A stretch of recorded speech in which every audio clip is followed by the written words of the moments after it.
10 after 8. Join the conversation at 770-5633. We're powered by Charter Business. Email Bill at BillMeyerShow.com. Always a pleasure hearing Gerald Celente. You hear him on Coast to Coast every now and then, and I always turn it up when he's on Coast to Coast, let me tell you. I assure you of this.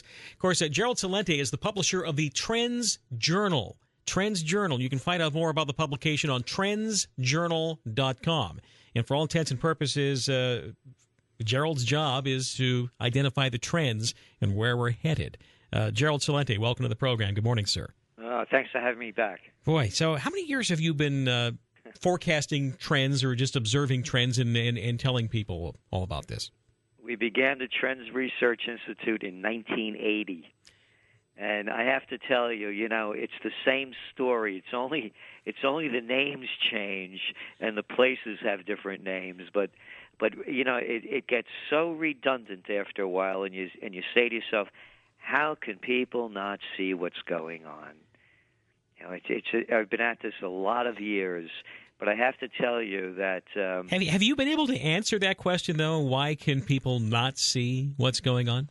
Well, I don't know if I told you this, but or you know about it. I bought 3 of the most historic buildings in the United States on the most historic corner in the United States, up here in Colonial Kingston, New York, after I came back from Berlin in April of 2012.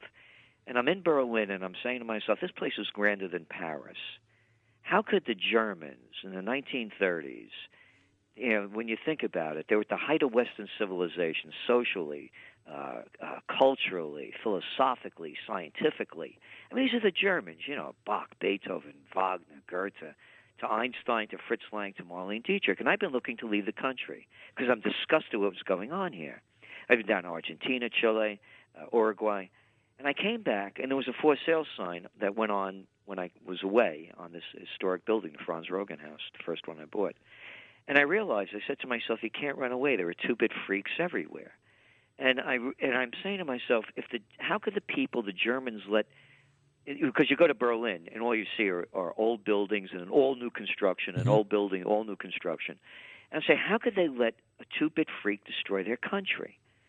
And it's the same thing that goes over and over again. How can people let these 2-bit freaks destroy their country? Oh, you want to see some 2-bit freaks? Hey, did you watch the debt ceiling debacle? How about the fiscal cliff? Yep. Oh, how about Obamacare? Yep. One 2-bit freak after another. Harry Reid, Mitch McConnell, Lindsey Graham, John Insane McCain, Barack Obama, Clinton Bush, 1 2-bit freak after another, and the people salute, they cheer, and they vote. They vote for the person that is going to destroy their life. Life is tough enough. You got love problems, family problems, health problems, financial problems, and all of a sudden you got these total strangers out there screwing with your life on an everyday basis. So to me, to answer your question, it's when is the human spirit going to rise to the level where they stop taking crap from these jerks? That's a great question. I think part of the problem is that up to this point, Gerald, I think people still think they have something vested in the status quo. Would that be a fair assessment? No, I don't think so. You don't think so? No, okay. I think the people are just afraid they lack the courage. They lack the dignity, and they lack the respect. How could they look up to these people? It's a freak show. Hey, turn on what's his name? Jay Leno. Turn on Letterman. Watch Jon Stewart, and there he is. You'll see a president, past president, the head of the Army, Navy, the Joint Chiefs of Staff, with clowns. What is this country digressed into? Hey, how about the President of the United States chatting it up with the women of The View? I mean, could you imagine Eisenhower doing this? Well, absolutely not. But, of course, that kind of goes into I've often said that one of the biggest problems we have is that we are still conditioned to express respect for these individuals. Well, respect for the office. And I'm thinking to myself, they have no respect for me. These guys couldn't shine my shoes. They're leaders. They couldn't lead me across the street. My point exactly, which is why I'm having you on here to talk about the trends as you see it here. So, Gerald, what do you think are some of the major trends that we're facing right now? Well, tomorrow is, of course, the 50th anniversary of the assassination of Kennedy. I noticed that the statists or the apologists for the Warren Commission have been on full speed ahead for several months now. And I was asked to meet John Connelly, who of course took the bullet in the back, sitting in front of Kennedy. And there's a photo of me, him, and his wife Nellie in front of the book depository. Great photo, by the way. In 1990, I was a young guy back then. I know. But anyway, you ask me what's the trend, and this is the trend. I'm going to tell you the trend. He told us, we were parked in front of the book depository where Lee Harvey Oswald ostensibly was as a side. And Connelly starts telling the story of what happened that day. He asked to meet me because I wrote the book Trend Tracking back in 1989. And in that book, I had predicted a new third party and someone like Ross Perot being the candidate. So this is 2 weeks before the election now in 92, October 25th, a week or two. And he wanted to meet me, and how I figured this out and what I saw coming next. First we had lunch, then we went to the book depository. It's his first time back, he and his wife, since the assassination. They didn't even go for the when they made it a museum in 89. He starts telling the story. He said, I heard a gunshot. He said, I looked over my right shoulder. Now, remember, we were parked in front of the book depository, so looking over his right shoulder was the grassy knoll. Mm-hmm. He said, I knew it was a gunshot because I've been hunting since I'm a little boy. He said he was wearing a dark blue suit, scrunched up in the jump seat, holding his Stetson hat on his knee. He said, I looked over to my left, and there were brains on my shoulder. He said, I know there were brains because my daddy was a butcher. And that's the way the story began. And we spent time. He went over the whole thing. He and Nellie, they both said 3 shots. Mm-hmm. So we got out of the car, took some pictures, blah, blah, blah, get back in the car, and there's not a word said. And I'm sitting across from him, and I realized he was a dying man because my father, may his soul rest in peace, died of asbestos poisoning from working in the shipyards. And they had him on heavy doses of prednisone, and he had all these big purple splotches on his hand. Well, so did Connelly. Connelly's lungs were acting up from the lung wound. I think he had adhesions. They had him on heavy doses of prednisone. He dies, by the way, in June. This is in October of 92. He died in June of 93. We stayed in contact up until April. And I said to myself, this guy's he's talking like a dying man, because at lunch, I never liked Connelly, and my first emotion at lunchtime was embarrassment for myself because of the things he was saying and how on point they were, and me prejudging him. We're walking back into the Anatole Hotel, and he looks at me, he stops, he said, I read your book. He said it was a fine piece of work, and I know your heart's in the right place, but you don't have a clue what's going on in government. You don't have, Gerald Celente, don't have a clue of what's going on in government, and neither do the American people, because if they did, there'd be a revolution in this country. That is pretty strong statement. And what was it that was going on that he must have imparted this to you? What was going on, you have to realize who he was. Not only was he the Democratic governor when he got shot, he goes on to become Treasury Secretary as a Republican under Nixon, the Treasury Secretary. This is the time, by the way, when they took the United States off the gold standard permanently. What was going on is what Eisenhower warned about, what's in front of our eyes right now. The military-industrial complex taking over the country. You saw the report that came out in Reuters last week, or this week. They can't find $8.5 trillion since 1996. They can't account for it. Gosh, I thought it was only $2 trillion back right before 9/11. Yeah, and then you're right.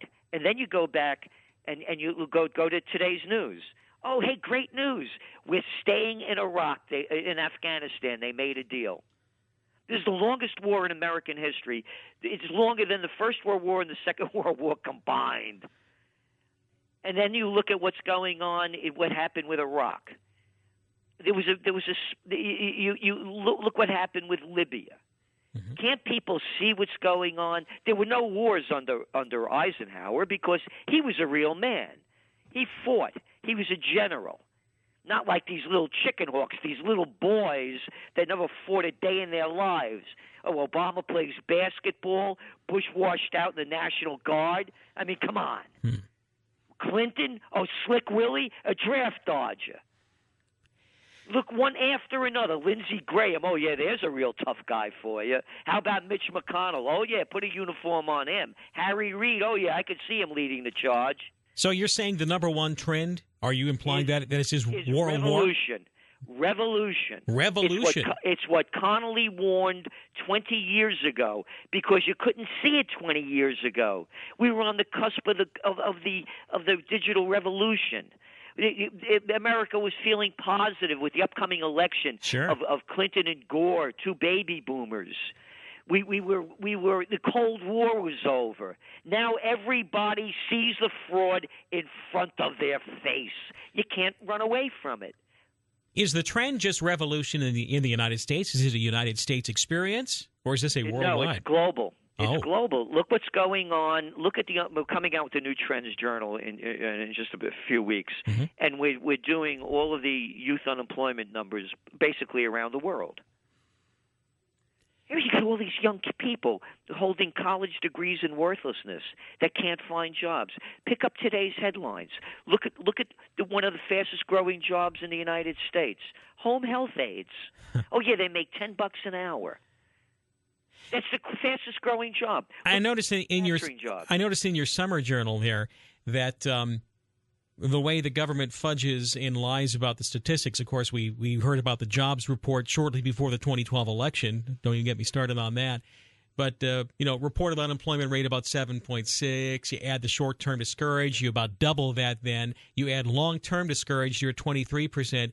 And then you add part-time and underemployed, and then you're basically up to 43% of unemployment rate at this point. You look at John Williams' shadow stats. Anybody that wants to really do the work, go look at his shadow stats. He's showing 22 to 25% real unemployment. Sure. And that's what so that's what happens.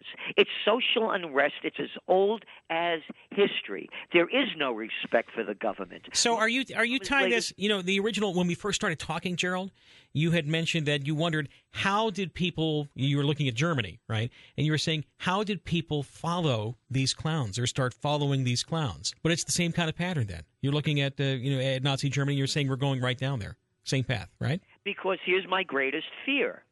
When all else fails, they take you to war. Hey, you want to get Obamacare off the radar? How about doing a Slick Willie? Anytime he used to get in trouble, Clinton, he'd do a wag the dog trick.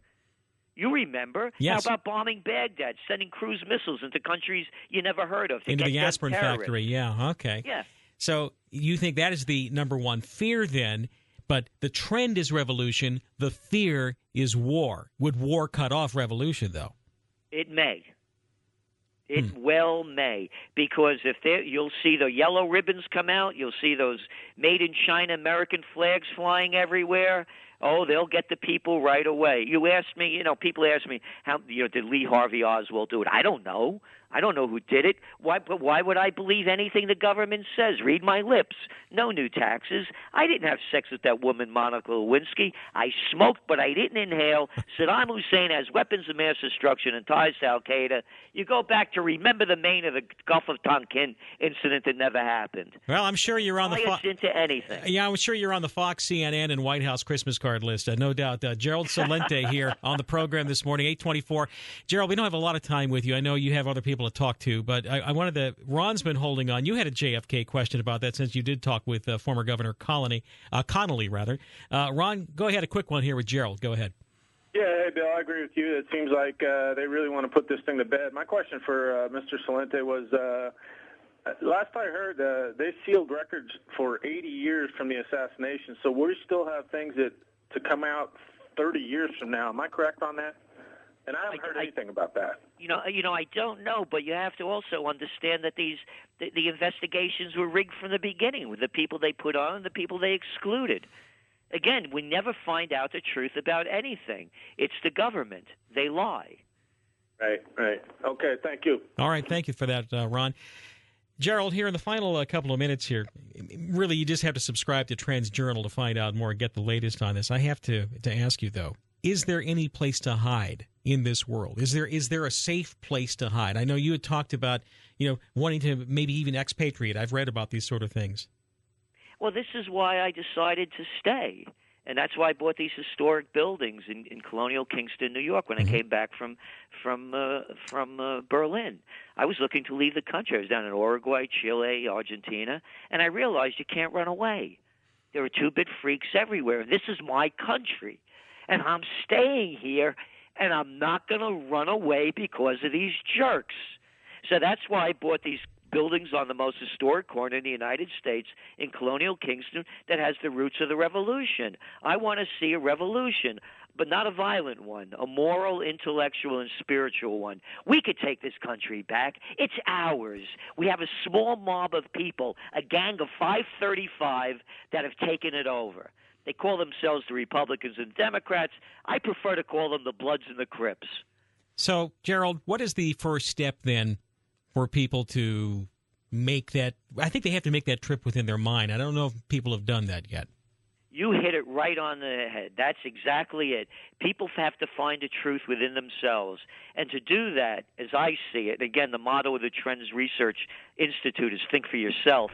The way I see it is people have to get in shape, physically, emotionally, and spiritually. Because when you find the truth within yourself, you don't take crap from other people, and you don't believe in lies, nor do you live them. And nor do you eat lies. That's right. All right. Getting in shape in all forms. TrendsJournal.com, you can find out more about it. How much does it cost to subscribe, by the way? It's only $99 a year, and that includes every day, weekdays, we do Trends in the News. And we give the real news out there to put you on top of the news and ahead of the trends. And also, we have a discount request page there because we know people are having a difficult time.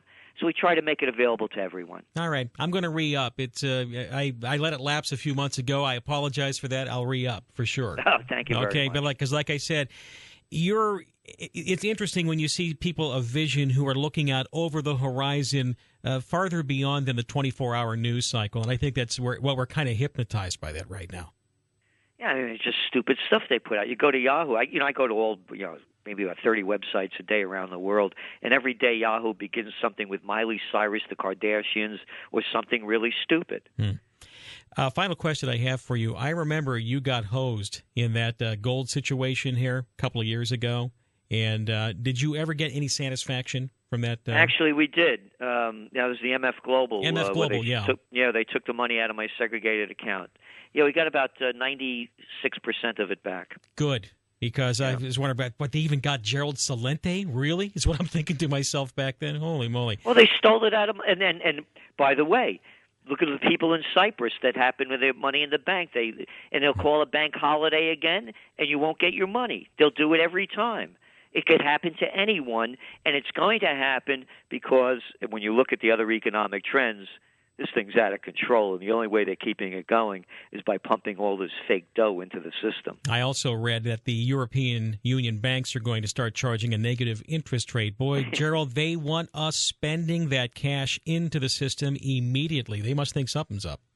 Boy, you're one of the few people that we're listening to. You're really on top of things. Yeah, you're right. And the people don't know that. 0.1 interest rate they're going to be charging them. Yeah. Minus 0.1. Mm-hmm. So in other words, it will cost you money to keep your check in the bank. Yeah, they don't want you keeping it. It's what. And exactly that's it. And within just a couple of hours, we're going to be sending out a trend alert to our subscribers, and I'm going to make sure you get it by Dr. Paul Craig Roberts, who was the former Assistant Treasury Secretary under Ronald Reagan, who is saying exactly that. How the banks are going to steal your money, and that's what the piece is going to be on. All right. Sign me up there. Gerald, thanks for being on the show this morning. We'll get all the information up. Once again, TrendsJournal.com to find out more. Gerald Celente, publisher of the Trends Journal. Thanks for being on the show. Thanks so much for having me. All right. All the best. It's 8:30 on AM 1440 KMED. We'll be right back.